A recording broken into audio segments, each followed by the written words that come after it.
You're legally mine now. This is no fake wedding. Meadow Carter stood frozen beneath the gold-rimmed chandeliers, her maid uniform replaced by a white dress she never agreed to wear.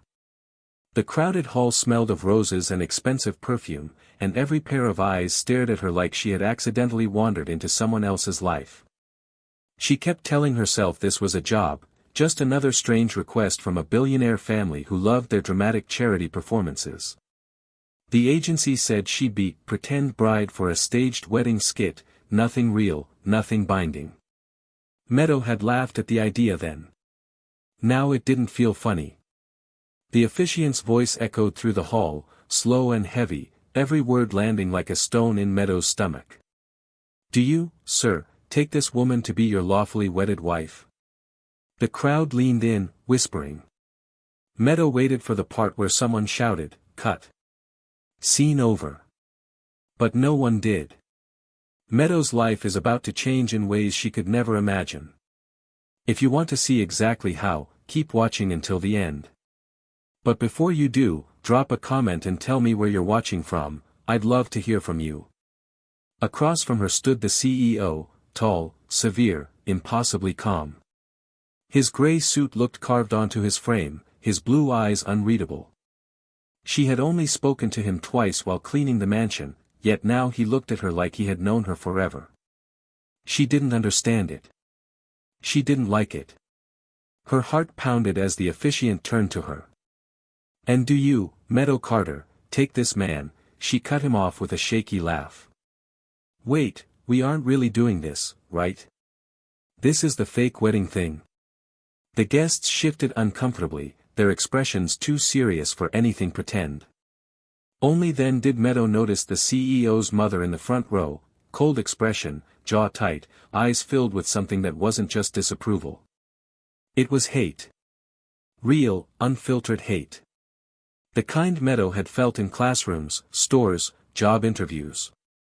Except now it wasn't whispered, it was staring her down openly. The officiant ignored Meadow's question and continued. She tried to step back, but the CEO gently took her hand, not forcefully, not harshly, but firmly enough that she couldn't pull away without making a scene. Her breath caught. Her instincts screamed. Something wasn't right. Something was terribly, painfully wrong. "I now pronounce you husband and wife," the officiant declared. Applause erupted. Meadow felt dizzy. She waited for laughter, a wink, someone revealing the hidden cameras. Instead, guests stood and clapped like this was the royal wedding of the century. No one corrected anything. No one said it was a game. She turned sharply to the CEO. "Okay, the prank's over. Tell them it's fake." Her voice trembled. He leaned close, his breath steady and controlled, and the room seemed to fall silent around them. His next words were low enough that only she could hear them, and they made her whole body go cold. "This isn't a prank," he whispered. "It's real. The marriage license was filed an hour ago. You're legally mine now." Meadow's knees weakened. The hall spun. And the world, her world, collapsed in one impossible heartbeat. Meadow's life is changing in ways she never imagined, and we're only getting started. If you're hooked and want to see what happens next, make sure to hit that like button, subscribe, and share this story with someone who loves intense, emotional twists. Long before Meadow Carter stood beneath chandeliers and wedding vows she never agreed to, her life unfolded on cracked sidewalks in Detroit. The city hummed with noise, sirens, shouting, engines, but inside her grandmother's small apartment, everything felt slower, safer, warmer. That apartment was the only place Meadow ever truly belonged. Her parents had vanished when she was barely 3 months old, leaving her grandmother, Ophelia Carter, to raise her alone. Ophelia had strong hands, a soft voice, and tired eyes that told Meadow the truth long before words could. "Baby, you're going to grow up fighting battles you didn't choose," she'd often say, smoothing Meadow's curls each night. By 14, Meadow understood exactly what that meant. She working after school, cleaning tables at a tiny soul food restaurant near 12th Street. While other kids went to football games or hung out at malls, Meadow wiped down greasy booths and saved every dollar in a coffee jar marked "Future." She didn't yet know what future she was saving for. At 16, she discovered heartbreak wasn't always gentle. A boy she trusted kissed her behind the school gym, then told his friends she was good for practice but never girlfriend material. Rumors spread. Teachers looked at her differently. Neighbors whispered. Racism wasn't loud, it came in the sharp, quiet cuts she felt every day. Money was always tight. Ophelia's arthritis worsened. Bills stacked like leaning towers on the counter. When the eviction notice arrived, Meadow felt something inside her snap, not anger, not fear, but a fierce determination she didn't know she had. She promised her grandmother she'd keep them alive, no matter how many jobs she had to take. So Meadow worked, at grocery stores, cleaning offices, folding laundry in laundromats until midnight. Her body grew tired, but her mind stayed focused. Pain had a way of shaping her backbone. Hard times taught her discipline, patience, and resilience that people twice her age still struggled to learn. She became the kind of woman storms didn't break. When Ophelia passed away during Meadow's second year of community college, everything collapsed at once. Meadow dropped out, unable to afford tuition or rent alone. She moved into a shared basement apartment with 3 overworked students and took the first housekeeping job she could find through an agency. The pay was low, but it was something. Then, one afternoon, the agency called her with a premium placement opportunity, cleaning for a wealthy family on the outskirts of town. They said it paid triple her usual rate. She didn't hesitate. She ironed her only nice shirt, tied her hair back, and took the long bus ride to the mansion that would change every chapter of her life. The mansion loomed like something from another world, glass walls, stone pillars, more windows than she could count. Meadow stepped inside, trying not to stare at the towering ceilings or the marble floors. She felt painfully out of place. Then the air shifted. Someone entered the foyer behind her. It was the CEO. Tall. Silent. Observing her. And when his eyes locked on her, longer than polite, longer than normal, Meadow felt a shiver she couldn't explain. From Meadow's very first week at the mansion, strange things began happening, small things that didn't fit the life of someone hired as just a maid. The other staff whispered that newbies usually scrubbed bathrooms or washed guest linens for months, yet Meadow was assigned lighter duties, like arranging flowers or polishing the library shelves. At first, she assumed it was luck or a scheduling mistake. But the butler, Mr. Terrence, watched her with an odd mix of curiosity and caution, as if she were something delicate and dangerous at the same time. "Miss Carter," he'd often say, "you've been placed under special instructions." He never explained what that meant. One evening during a private family dinner, Meadow carried in a tray of roasted vegetables. The room was dim, candles glowing against the long mahogany table. That's when she felt it, the chilling burn of eyes on her. The CEO's mother sat rigid in her chair, pearls tight around her neck, gaze sharp enough to slice glass. Their eyes met, and Meadow felt an instant, unmistakable hatred. Not confusion, not irritation, hatred. The woman's lips barely moved, but Meadow could read her expression perfectly. "You don't belong here." Meadow tried to lower her gaze, but the stare followed her like a shadow she couldn't shake off. Back in the staff hallway, she found 2 housekeepers whispering near the laundry room. As soon as they saw her, they froze, then pretended to fold towels. Meadow hesitated, then approached quietly. One of them sighed, unable to hide the truth. "You didn't hear it from us, okay? But the family is watching you, like watching. Meadow frowned. "Why?" They exchanged a nervous look. "Because you're different. And not in the way that mansion people find comforting." They didn't say more, but Meadow felt her stomach twist with dread. She didn't want to be noticed. All she ever wanted was to work quietly, mind her business, and leave. Later that night, as she wiped down the marble counters in the kitchen, the CEO walked in. She tensed, accidentally knocking over a cup. But instead of ignoring her, he bent down to help pick it up. "You don't have to rush," he said softly. It was the gentlest tone anyone had used with her in months. It startled her. Even confused her. She wasn't used to wealthy people being kind without motive. She mumbled a thank you, expecting him to walk away. Instead, he lingered for a moment, studying her, not judging, not invading, but observing with a quiet curiosity that made her cheeks warm. She stepped back, unsure why his presence felt so heavy.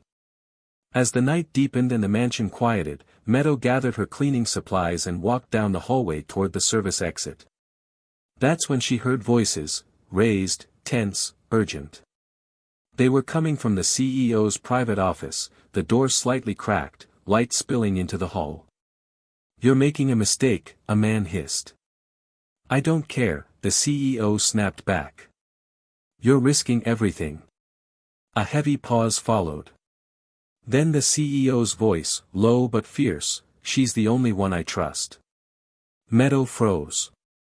Her heart thudded. And everything inside her changed.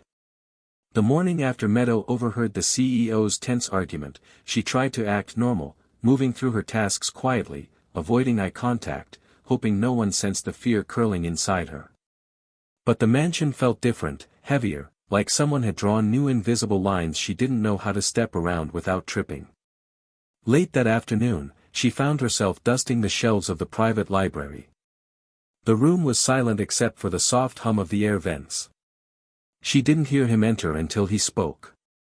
"You've been avoiding me." The CEO's voice was calm, almost gentle, but it still made her heart skip painfully. Meadow straightened, clutching her rag. "I'm just working." He stepped closer, hands in his pockets, gaze resting on the old leather books instead of her. "I know what you heard last night." She felt her chest tighten. He sighed, long and tired. "My family always told me not to show weakness. But I'm tired of being who they expect." He moved to the window, staring out at the wide green lawn. "My father built all of this from nothing. He trusted people who didn't deserve it, his siblings, business partners, even my mother at times. When he got sick, the family fought like wolves over the inheritance. They cared more about money than the man dying in front of them." Meadow didn't know what to say. She hadn't expected him to speak to her like this, to peel back layers of himself she hadn't asked to see. Her voice came out softer than she intended. "I'm sorry. That must have been hard." It felt small compared to what he had shared, but it was honest. The CEO looked back at her then, his eyes strangely vulnerable. Hard wasn't the word. Betrayal changes people. Makes them colder, sharper. It forces you to build armor you didn't choose. He paused, then added quietly, "When I saw you working here, carrying more weight than anyone realizes, surviving things others can't imagine, I envied that strength." Meadow blinked, stunned. "You envy me?" He nodded slowly. "You've lived through storms without losing who you are." "I don't even know who I am anymore." She didn't understand why he was telling her this. She wasn't his therapist. She was a maid. A stranger. Someone who wiped countertops and folded blankets. She swallowed. "Why are you telling me all this?" His jaw tensed. "Because I needed someone to hear it. Someone who doesn't want anything from me." That answer didn't soothe her. It only raised more questions she wasn't ready to ask. She nodded awkwardly, stepping back toward her cleaning cart, needing distance to breathe. The moment dissolved when the sound of footsteps echoed down the hall. A sharp knock followed, and the library door swung open. A well-dressed man in a charcoal suit entered, holding a thick envelope. "Sorry for the interruption," he said. "But the documents you requested have arrived." The CEO stiffened. Meadow felt a strange tug in her chest. Then the lawyer opened the envelope, pulled out the paperwork, and her breath caught when she saw it, her name, printed clearly on the first page. Meadow didn't sleep that night. Her name printed on legal documents she had never signed kept replaying in her mind like a warning she didn't yet understand. Every instinct told her to run, but curiosity and fear held her in place. The mansion, once large and impressive, now felt like a maze designed to trap her. The next morning, while preparing the dining room, Meadow overheard two senior staff members arguing in hushed, frantic voices. They didn't see her come in. "If he brings her into this mess, the family will explode," one muttered. The other replied, "They already have. If he marries someone they didn't pick, they lose control of everything." Meadow froze behind the doorframe. Married?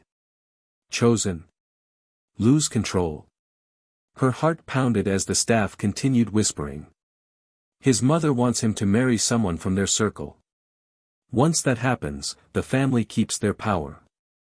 But if he chooses differently," the woman shook her head.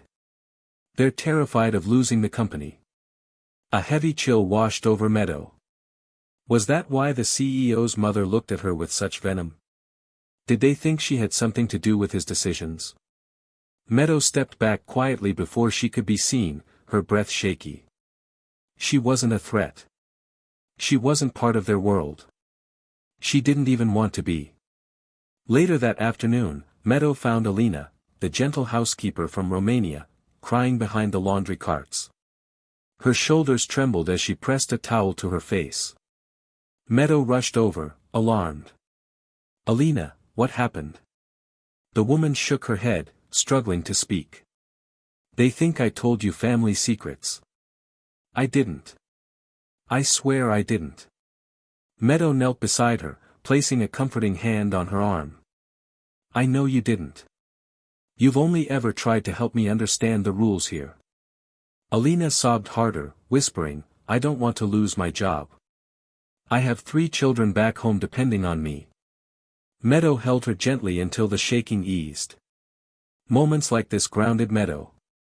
Despite the tension and danger, she still saw humanity, people trying to survive, just like her. When Alina finally calmed, Meadow whispered, "I won't let anything happen to you. I promise." It was a promise she wasn't sure she could keep, but she meant every word. As the sun set, Meadow made her way toward the kitchen. The mansion corridors were dim, lined with portraits of ancestors glaring down at anyone who dared walk past. She turned a corner, and stopped abruptly.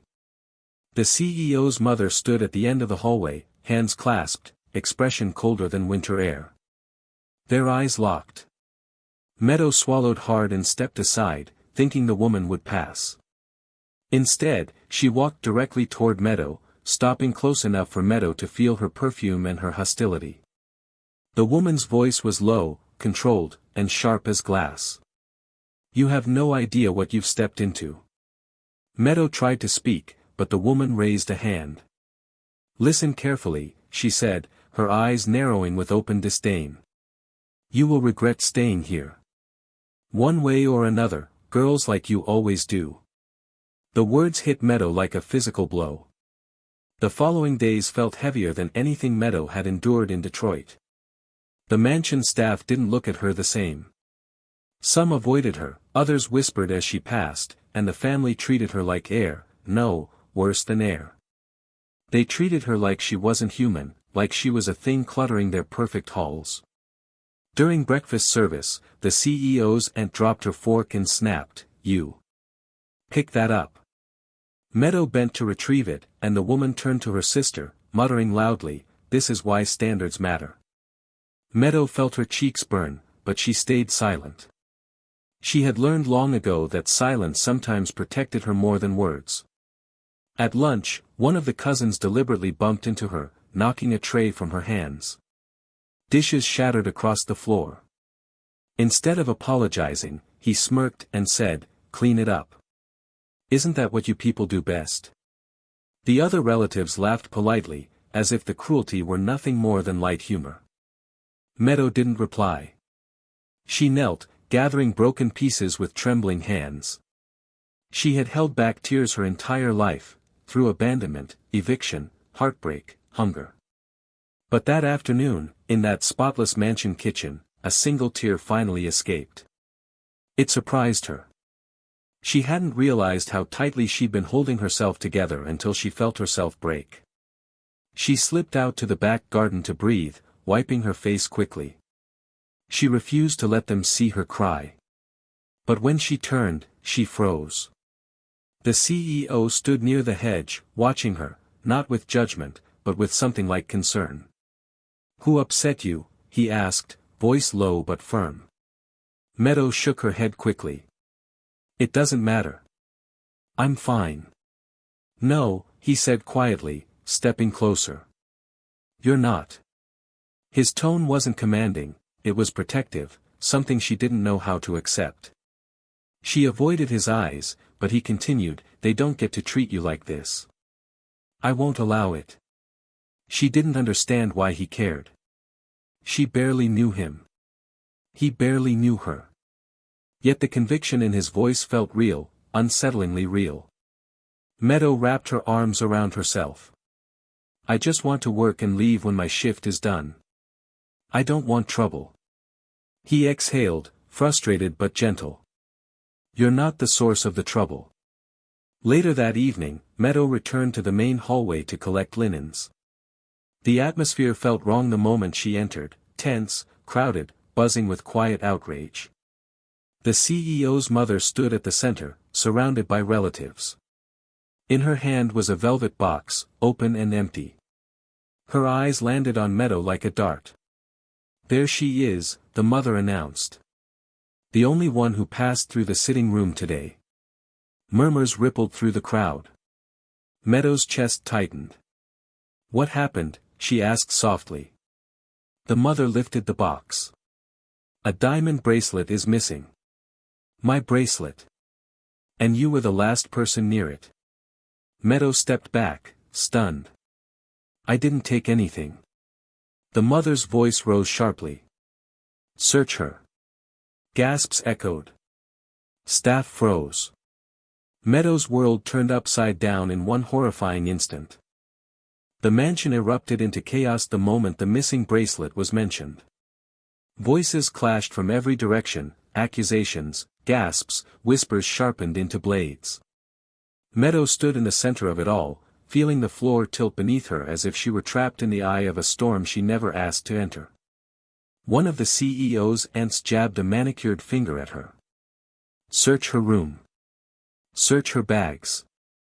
People like her steal when they think no one's watching." The insult hit Meadow harder than the accusation itself. Her throat tightened, but she forced herself to stay still, jaw clenched, eyes unblinking. She would not break, not here, not in front of these people. Two security guards stepped forward hesitantly, waiting for orders. Another uncle pulled out his phone. "I'm calling the police," he declared flatly. "This is a felony." The room froze. The CEO entered like a crack of thunder, sharp, decisive, and dangerously calm. "Put the phone down." His uncle scoffed. "She stole from us." "She didn't." His voice cut like glass. "You're not calling anyone." The uncle squared his shoulders. "And how do you know that?" "She had access to the room." "She fits the..." "Finish that sentence," the CEO said quietly, "and I will personally escort you off my property." Every head snapped toward him. A tension thickened the air, something raw and electric.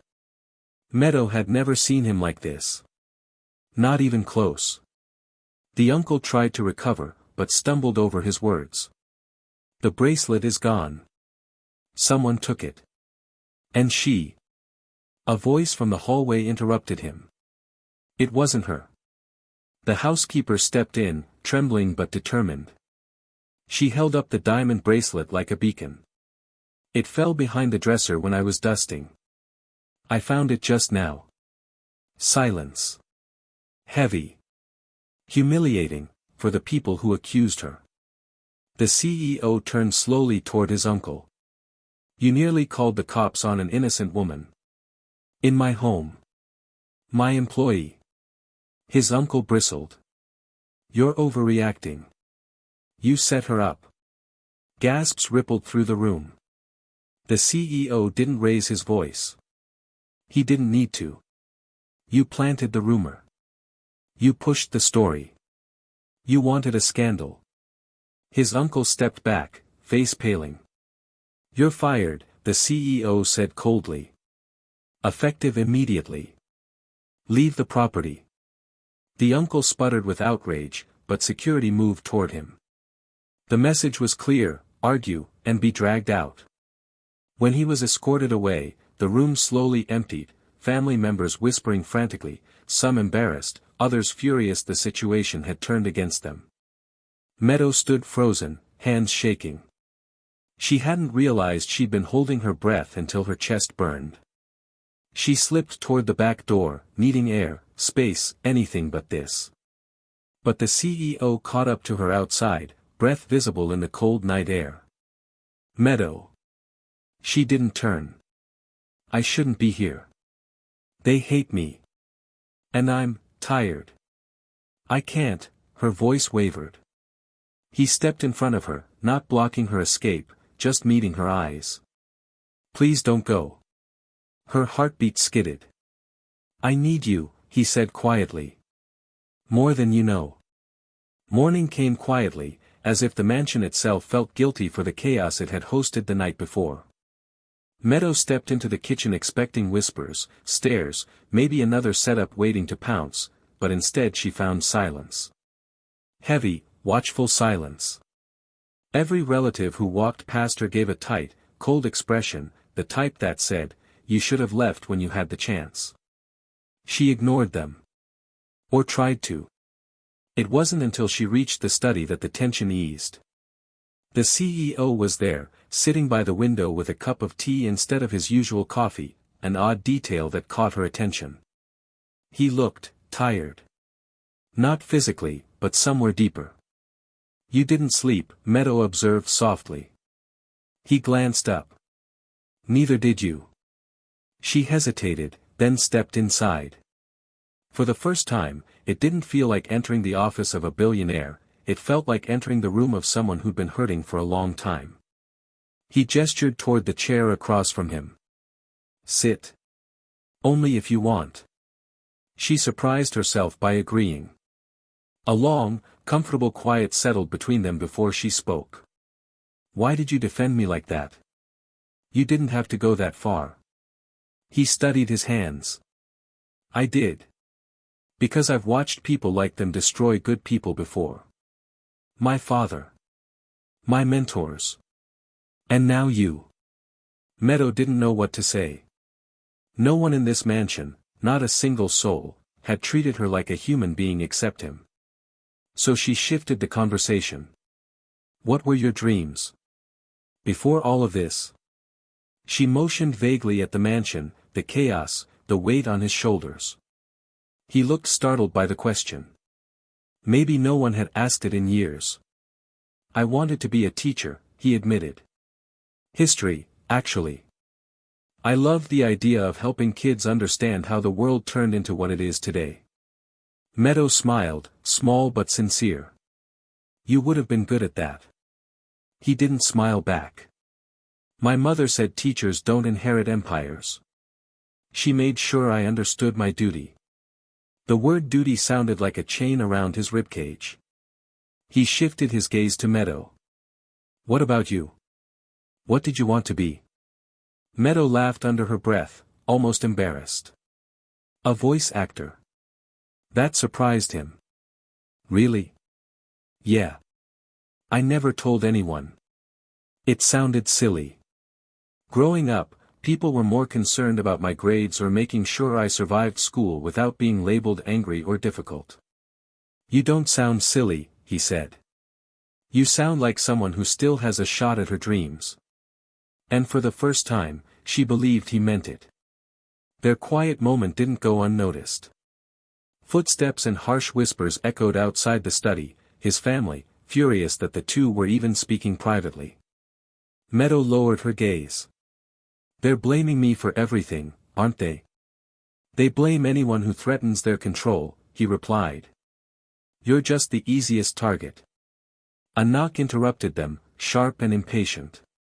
Before Meadow could react, the CEO stood. "We're leaving," he said. She blinked. "Where?" He opened the door, giving her no time to prepare. "A private meeting." "I didn't agree to." "I know," he said quietly. "But you need to be there." A chill ran down her spine as she followed him out of the room, feeling like her life was being pushed towards something she didn't understand, something bigger than both of them. The car ride felt wrong from the moment Meadow stepped inside. Too quiet. Too tense. The CEO didn't say a single word, and she didn't dare ask. He stared out the window, jaw locked, shoulders rigid, like someone bracing for a storm he already knew was coming. "Can you at least tell me where we're going?" she finally whispered. He didn't answer. The driver said nothing either. Meadow's pulse quickened. Every instinct told her she should have refused, walked away, anything but agree to follow a man who suddenly looked like a stranger. But she stayed, trapped between fear and the faint sliver of trust they had built. After nearly 30 minutes, the car pulled up to a tall brick building with tinted windows and a marble entrance. It didn't look like a corporate office. It didn't look like a hospital. It didn't look like anything she recognized. The driver opened her door. The CEO stepped out without waiting for her. Meadow followed, her hands trembling slightly. Inside, the lobby was cold and quiet, filled with dark wood and echoing footsteps. A receptionist stood as they approached. "They're expecting you," she said, eyes flicking briefly toward Meadow with the kind of concern she didn't fully understand. The elevator opened. They stepped inside, just the two of them again. "Can you please tell me what's happening?" Meadow tried one last time. He exhaled through his nose, still not meeting her eyes. "You'll understand soon." That answer only made her stomach twist harder. When the elevator doors parted, they walked down a narrow hallway to a heavy wooden door. The CEO knocked once and stepped inside. Meadow froze. A judge sat behind a polished desk, robe neatly pressed, papers arranged in a tidy stack. His expression was serious, almost solemn. The room smelled faintly of old books and something sterilized, like decisions made here were permanent, unfixable. Meadow swallowed hard. I think there's been a mistake. Why am I here?" The CEO stood beside her, silent. Unreadable. His hands were clasped tightly in front of him, knuckles white. The judge didn't look confused at all. "There is no mistake," he said, adjusting his glasses. "We're here to go over the final terms." "Terms of what?" Meadow's voice felt like it belonged to someone else, thin, barely steady. The judge glanced between them. "Well, I assume he told you." Her heart raced. "Told me what?" Still the CEO said nothing. The judge cleared his throat and opened a folder. "If both parties are present, then we can proceed with the final stage. Legal reviews are completed. All signatures are prepared." Meadow felt her knees weaken. "Signatures for what?" "I don't understand." She looked at the CEO desperately. He still wouldn't look at her. The judge continued, voice calm and businesslike, completely unaware that Meadow's entire life was tilting sideways. "Once you confirm, the marriage license will be finalized tonight." For a second, Meadow didn't breathe. Marriage license. Finalized. Tonight. The world didn't just tilt, it cracked. Meadow's hands shook as she stormed into the library, slamming the door behind her. "How could you?" she shouted, voice echoing off the tall shelves. "How could you not tell me? Not even a warning?" Her chest heaved, and tears blurred her vision.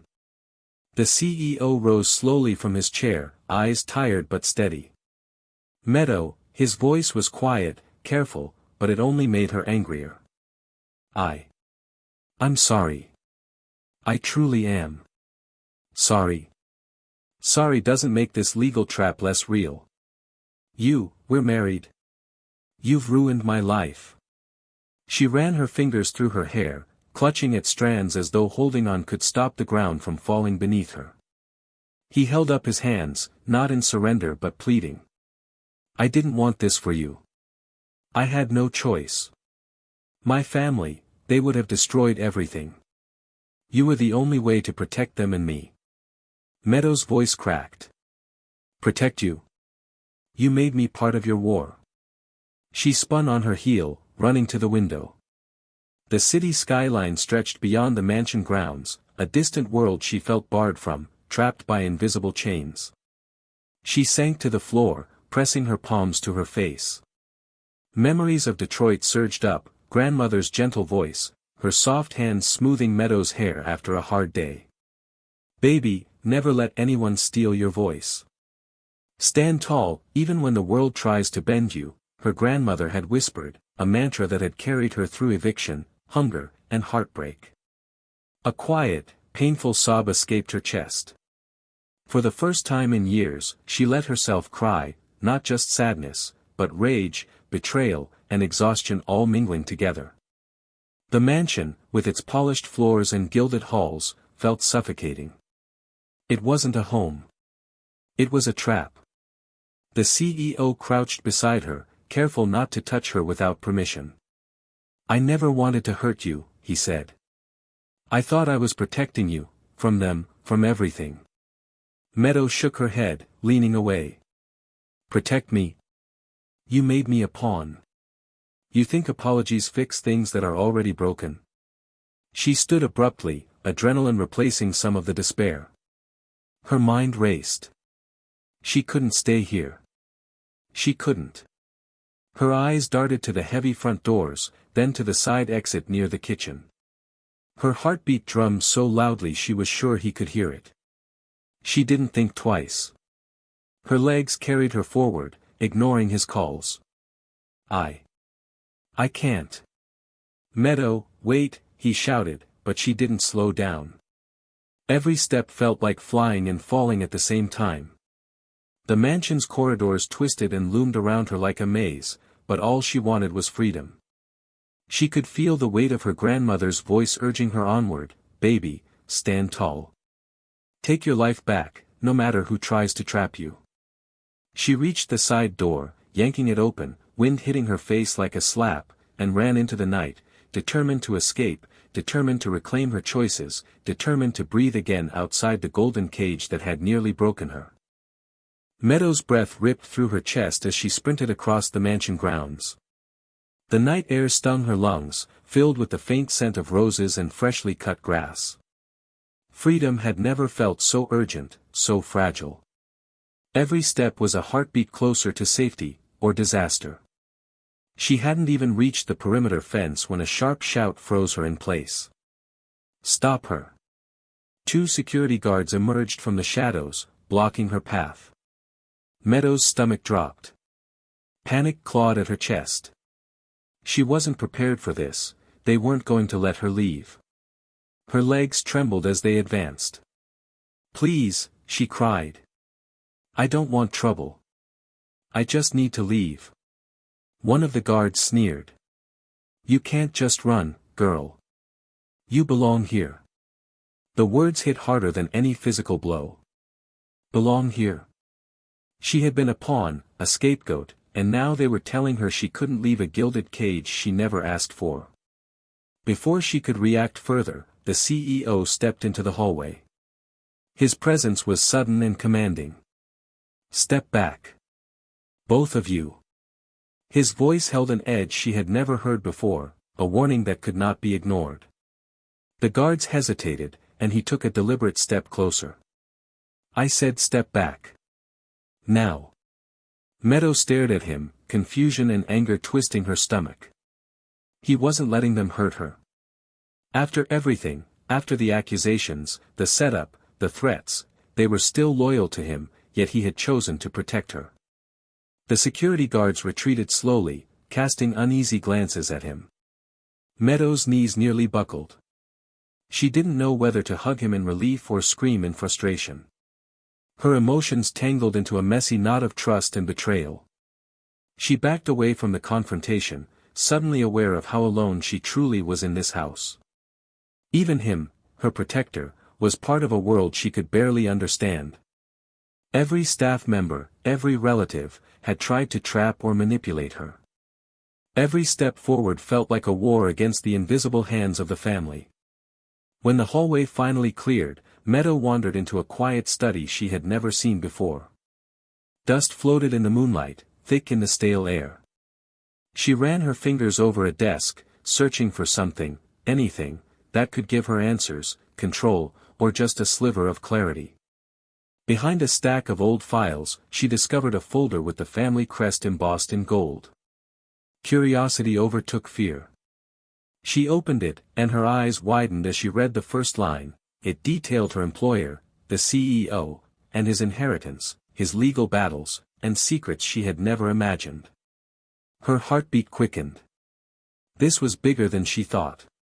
Much bigger. A deep tremor of realization shook her. Whatever was happening in this mansion, she was now entwined in it, not by choice, but by history and power. And she had only just begun to understand what that meant. Meadow sank into the leather chair, her hands trembling as she held the folder. Every page seemed heavier than the last. Legal jargon, family letters, bank statements, everything painted a picture she hadn't imagined. The CEO's life wasn't just controlled by his mother, it was orchestrated like a deadly chess game. She read a letter from his uncle, dated years ago. If he marries someone of his choosing, he loses control of the company. We will ensure any outsider becomes a liability, not an heir. Meadow's stomach churned. Every warning glance, every harsh word she had endured now made sense. The next page detailed the inheritance, vast properties, investments, and shares tied to the CEO's marital status. Whoever he married, within the family's approved circle, would gain control. Anyone else, and the family risked losing everything. And yet, in all the documents, one line shocked her most. The CEO had ensured that any spouse he chose outside the family would be protected by law. Meadow's mind raced. Her own name appeared repeatedly, not just as a witness or employee, but as a legal beneficiary in contingency clauses she didn't understand. She felt the weight of the mansion, the family, the gold and marble, pressing down on her shoulders. The pieces began to click. The wedding. The secrecy. The lawyer delivering documents she hadn't signed. It wasn't just a trap. It was protection. Not only for him but for her. Every seemingly cruel act had been layered with hidden intent, a strategy she hadn't been able to see until now. Her chest tightened with a mix of anger, fear, and strange relief. She had been dragged into a battle she didn't want, but she had been chosen, not for manipulation, but for survival. He hadn't forced her. He had saved her, even if she hadn't realized it at the time. Her fingers shook as she flipped to the last set of papers. Trust agreements, legal clauses, and notarized statements sprawled across the page. And there it was, in bold letters, Meadow Carter. Added, recognized, accounted for. A beneficiary. A rightful part of the billionaire's legacy she hadn't asked for. The enormity of it hit her in waves. Not only had the CEO married her to protect her from the family's machinations, but he had secured her financial future, a billion-dollar trust in her name. She pressed her palm to her mouth to stifle a gasp, heart pounding in disbelief. Everything she had felt, fear, anger, betrayal, was now tangled with awe and reluctant gratitude. The man she had thought trapped in arrogance and wealth had orchestrated a safeguard for her, a promise written in legal documents and not just words. She exhaled slowly, the realization sinking in. The mansion wasn't just a gilded cage. It had been a battlefield, and she had been drafted into it. But now, for the first time, she understood the rules. Meadow sat back, letting the paper slip from her fingers. Her life had changed. Not by chance. Not by accident. By design. And somewhere deep inside, she knew the next moves, hers and his, would define not just the inheritance, but their survival in a family that had never truly wanted them both. The next morning, Meadow returned to the library, clutching the folder close. She hadn't slept, hadn't eaten. Every corner of the mansion seemed heavier, charged with the weight of secrets and schemes. And yet, for the first time, she felt a strange clarity. She understood why she had been pulled into this web. The CEO was already there, leaning against the desk with his hands folded. He looked up, eyes tired but sincere. "Meadow," he began carefully, "I need to say something." She crossed her arms, skeptical. "What now?" He stepped closer, lowering his voice. "I should have asked your consent. I should have explained everything before it happened. I didn't, and I was wrong." His eyes searched hers for a flicker of understanding. "I acted out of fear for my family, fear for the company, and fear for you." For the first time, Meadow saw him differently, not just as a distant, powerful man but as someone burdened by guilt, someone trying to protect others even when he faltered. The walls she had built around herself trembled slightly. Maybe he wasn't just a stranger forcing her into a gilded cage. Maybe he had been fighting too. She sat down slowly, letting herself breathe. "It doesn't make it right," she said softly. "But I see now you weren't just thinking of yourself." He nodded, a faint relief in his eyes. "I want to do better. I need to do better. Not for the company, not for the family, for you." Meadow's chest tightened, but not with anger. For the first time in weeks, she felt a thread of connection, a cautious trust growing between them. The mansion felt slightly less suffocating, the air less hostile, even if danger still lurked behind every gilded corner. And danger was not idle. During breakfast, Meadow noticed the CEO's cousins whispering in corners, glances sharper, more deliberate. The CEO's mother had begun moving through the mansion with a calculating glare, as if plotting her next strike. The stakes were higher than ever. She didn't know who to trust beyond him. Staff seemed divided, some loyal, some fearful, some quietly resentful. Every step she took reminded her that the family had not forgiven her, or him, for upsetting the balance of control. As she left the dining room, still deep in thought, a knock sounded at the back door. An elderly woman stepped inside, her presence commanding yet gentle. Meadow froze. She recognized the face immediately, her grandmother's old friend, Mrs. Lillian Price, who had once watched over Meadow during summers in Detroit. "Meadow," the woman whispered urgently, eyes darting around the empty hall. "I came as soon as I heard. You're in danger. That family, they've never forgiven him, and now you've walked into the middle of it." Meadow's stomach nodded. The weight of everything pressed down, betrayal, secrets, threats, and the delicate thread of trust she had begun to place in the CEO. Mrs. Price's voice trembled slightly, but her warning was absolute: "You have to be careful. Every move matters. Every misstep could cost you more than just freedom. They will come for you." Meadow's hands shook as the words sank in. Danger wasn't just a rumor. It was real, and it was closer than she had ever imagined. The mansion had never felt smaller. Meadow moved through the halls with caution, glancing over her shoulder every few seconds. Rumors of legal action had reached her ears overnight. The CEO's family had hired lawyers, private investigators, and even friendly associates to track her every step. It wasn't paranoia.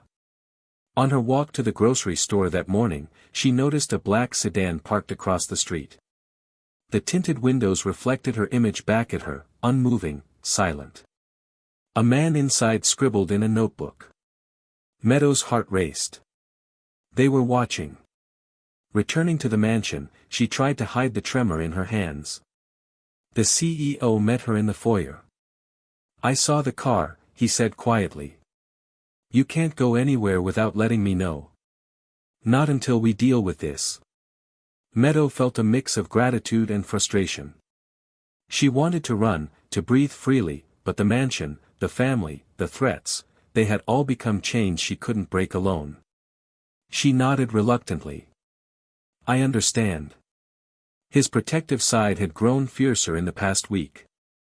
No staff dared approach her with criticism or gossip anymore.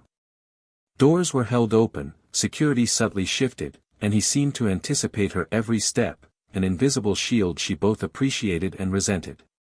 Midday, desperate for normalcy, Meadow left the mansion under his supervision and walked to a small church in the neighborhood. The building was unassuming, a brick structure with a simple cross on the roof. Inside, the quiet soothed her. Soft light filtered through stained glass, and she knelt, letting her hands rest in her lap. She whispered a prayer for strength, for guidance, for clarity. She remembered her grandmother's voice, calm and steady, even in the storm, "Baby, find a place to breathe. Find a place to stand." For a few moments, the world felt normal. Safe. Returning to the mansion hours later, she noticed something strange as the CEO's car sat in the driveway. A faint metallic smell lingered in the air. He approached the vehicle, key in hand, brow furrowed. Meadow's stomach tightened. "This isn't right," he muttered. Kneeling, he examined the front wheel. Her eyes widened in horror as she realized what he had discovered: someone had tampered with the car. A loose brake line, barely visible, designed to fail at speed. Her chest tightened, and she stumbled backward. Who would? Why? He stood slowly, tension radiating from him like electricity. "It's them," he said, voice low but sharp. "My family. They've crossed a line." His protective instinct hardened. "Nobody touches you, or me, without consequences." Meadow felt both fear and an odd surge of relief. Danger had grown real, immediate, but now she understood: he would not let anyone harm her. The mansion, once suffocating and hostile, had become a battlefield where he was determined to shield her at all costs. The evening sky darkened as the implications sank in. Threats, shadows, sabotage, her world had shifted from precarious to deadly. And tomorrow, she knew, it would only escalate. The next morning, tension clung to the mansion like fog. Meadow couldn't focus. Every creak of floorboards, every whisper in the hall felt like a warning. She watched the CEO pace near the garage, key in hand, brows knitted tighter than she had ever seen. "I need to check the car," he said, voice low. "I can't let them try this again." Meadow wanted to protest. She wanted to stay inside, safe. But he was already moving, confident, deliberate, like a man who had faced death before and would do it again without hesitation. Minutes later, the car roared to life. Meadow followed him at a distance, heart hammering as they drove to a quiet test stretch outside the city. He accelerated, tested the brakes, glancing over his shoulder at her with calm determination. A sudden jolt. Smoke hissed from the hood. Brake line failed, he muttered, swerving safely to the shoulder. Meadow's stomach dropped. She could feel her pulse in her throat. He had barely avoided catastrophe. Returning to the mansion, his expression hardened. "Someone wanted me dead last night," he said. "I don't care what they claim, they did this." At dinner, the family feigned innocence. His mother, eyes cold and composed, said, "Sabotage. Ridiculous. Nothing like that happened." Cousins nodded in agreement, rehearsed, their smiles sharp and unnatural. Meadow's stomach churned. Lies. All lies. Later, in the study, Meadow spread out the documents she had discovered before. Each page, each legal clause, each note now made sense. The bracelet incident, the threats, the sabotage, they weren't isolated. They were pieces of a puzzle designed to control, intimidate, and test both her and the CEO. Her hands shook as realization sank in. His marriage to her wasn't just for protection, it was a shield, a strategy, a declaration that anyone who tried to harm him or her would face consequences. And now, danger had escalated beyond manipulation. It was physical. Deadly. A soft knock at the door drew her attention. She froze. A plain envelope lay on the floor. No return address. No signature. Just her name, scrawled in jagged handwriting. Hands trembling, she opened it. Inside was a single sheet of paper, typed and brutal. Your life is no longer yours. Leave, or it will end. Tonight. The words blurred before her eyes. Fear struck deep into her bones, colder than the mansion walls. Someone had crossed every line. Someone had taken their threats from words to reality. She sank into a chair, heart racing, shaking. The mansion had become a trap, the family a threat, and survival wasn't just about protecting herself, it was about navigating a minefield where one misstep could cost her everything. The CEO entered, frowning at her pale face. She held up the note, voice shaking. They want me dead. His expression hardened, a flash of raw anger and resolve. Then we fight, he said simply. We survive. Together. For the first time, Meadow realized the war she had stumbled into wasn't optional. It was survival, or death. The mansion's grand hall was packed with staff and family, the air buzzing with whispers. Meadow stood near the center, hands clenched, chest tight, mind racing. Every eye in the room turned toward her as she took a deep breath, forcing herself to step forward.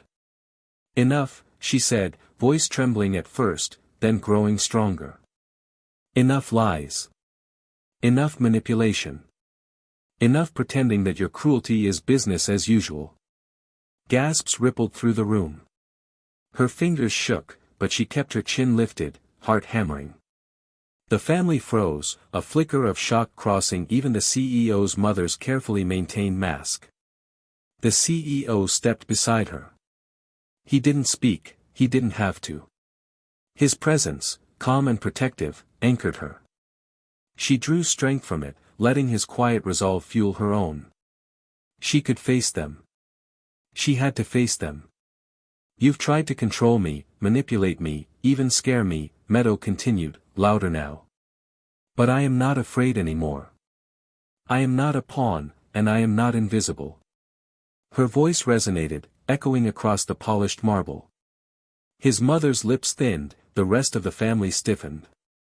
Some staff glanced nervously between them, unsure whether to intervene or flee. Meadow didn't care. Every word she spoke cut through years of deceit, every syllable a declaration of survival. The CEO leaned closer, quietly. I admire your courage, he murmured. His eyes locked with hers. You've survived more in a week than most people endure in a lifetime. I'm in awe of you. Meadow's chest warmed. Not with romance, but with validation and trust.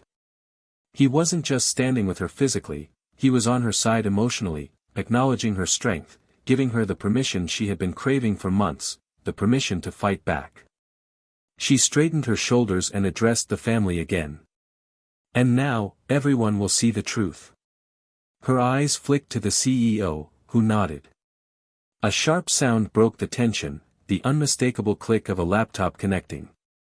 The CEO's assistant stepped forward, a smug expression crossing her face. You might want to see this, she said, pressing play. The screen flickered to life. The hall was silent except for the recorded voices of the CEO's mother and uncle.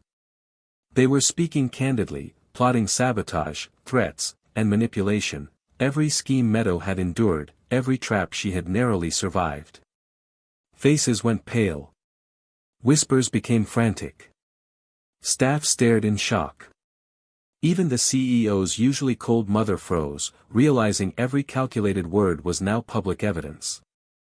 Meadow felt a thrill she hadn't expected, a mixture of fear and triumph. The weapon was now in her hands. The family's control, their intimidation, their shadow over her life, it was unraveling. For the first time, she felt something new, power. Real power. Not inherited, not bought, but earned, through courage, survival, and sheer will. The hall had descended into chaos. Voices overlapped, shouts clashed with gasps, and the polished floors echoed every footstep. Meadow stood frozen, eyes fixed on the screen as the family's secrets spilled into the room with shocking clarity. The recording was damning. The CEO's mother's voice, sharp and cruel, outlined a plan to manipulate the company, frame Meadow for theft, and drive her husband, or at least the CEO, into financial ruin. The words of his uncle confirmed everything Meadow had feared: bribery, lies, and open disdain for anyone who wasn't family. Their racism, veiled for so long behind smiles and etiquette, was naked in those recordings, raw and repulsive. Meadow's chest swelled with a strange mix of anger and vindication. The CEO, who had been her tormentor's target as much as she had survived their schemes, because she had been by his side. Every insult, every hardship she endured, every tear she shed, it had mattered. She had saved him. She had protected him in ways he hadn't even realized. The CEO turned toward her, a rare softness in his eyes. "You've done more than you know," he said quietly. "If you hadn't been here, I don't know what would have happened."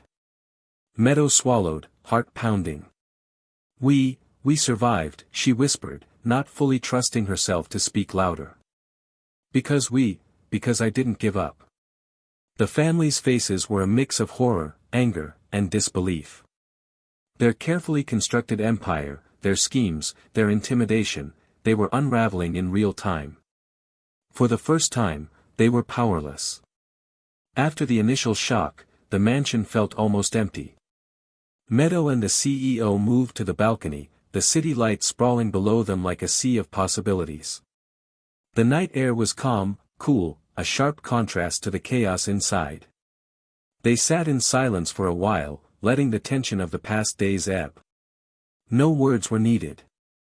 Their shared glance, the quiet understanding, carried more meaning than any conversation could. Meadow rested her hands in her lap, breathing deeply, letting herself feel the calm that had eluded her for weeks.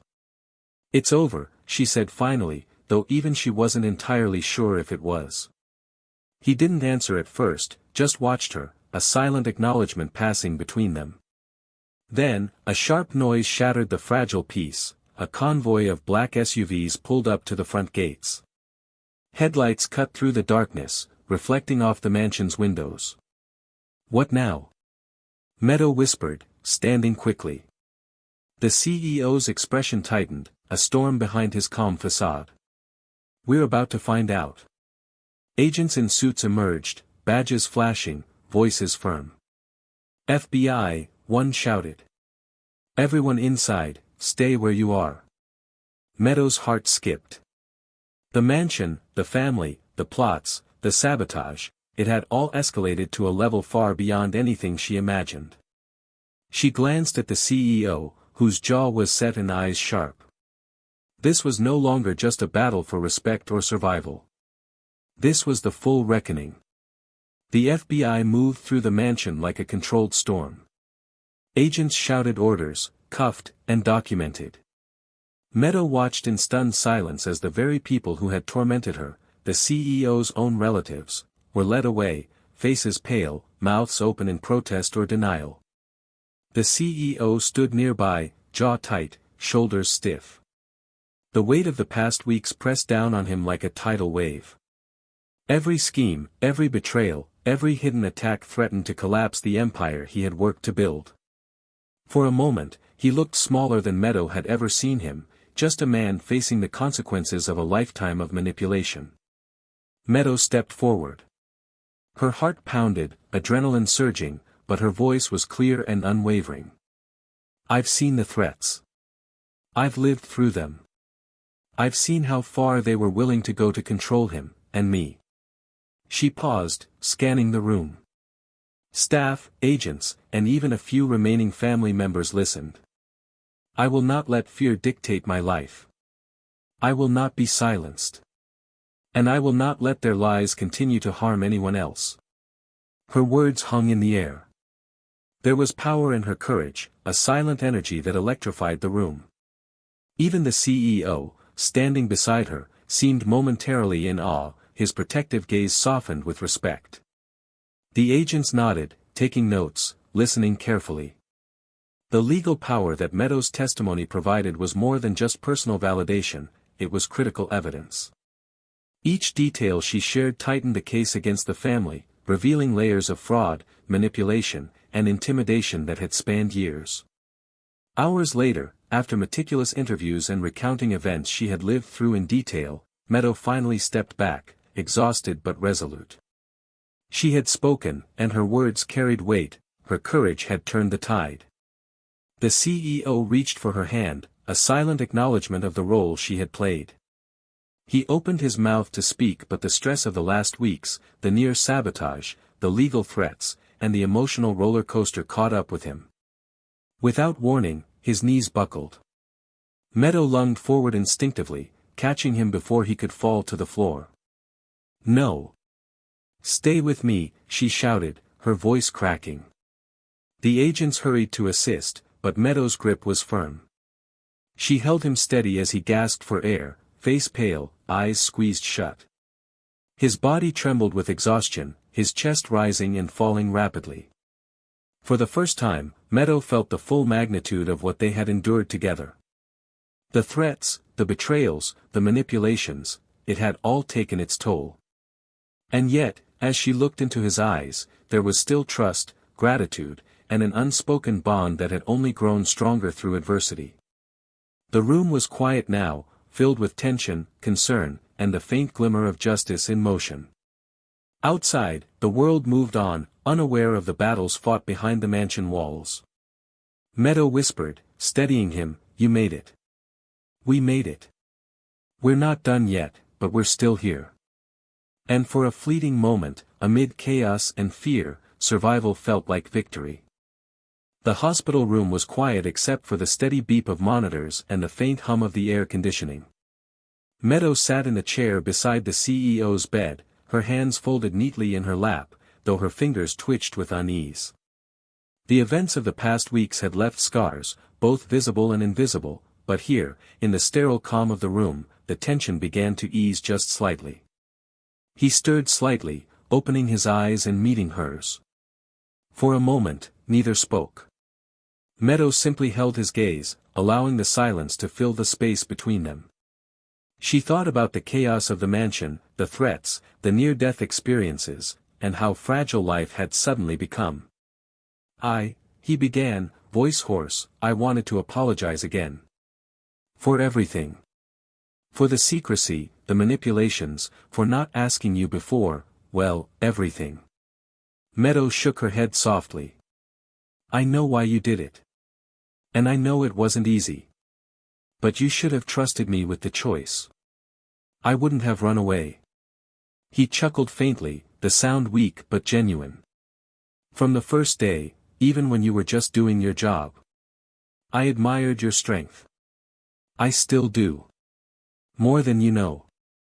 Meadow blinked, surprised at the vulnerability in his voice.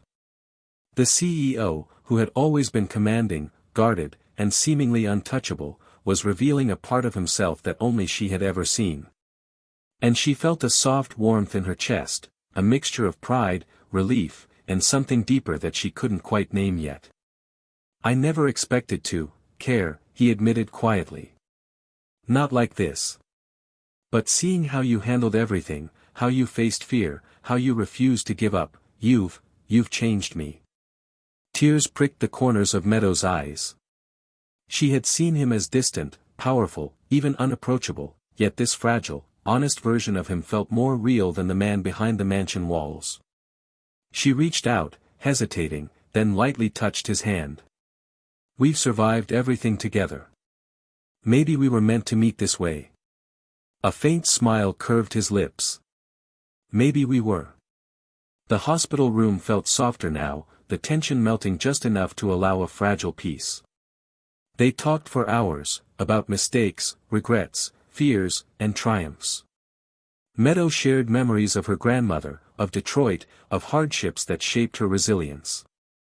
He listened, truly listened, and in return, he opened up about his life, his losses, and the burden of wealth and family legacy that had weighed him down for years. Hours passed until the quiet settled again. Meadow felt herself relaxing, allowing the weight of weeks of fear and danger to ebb.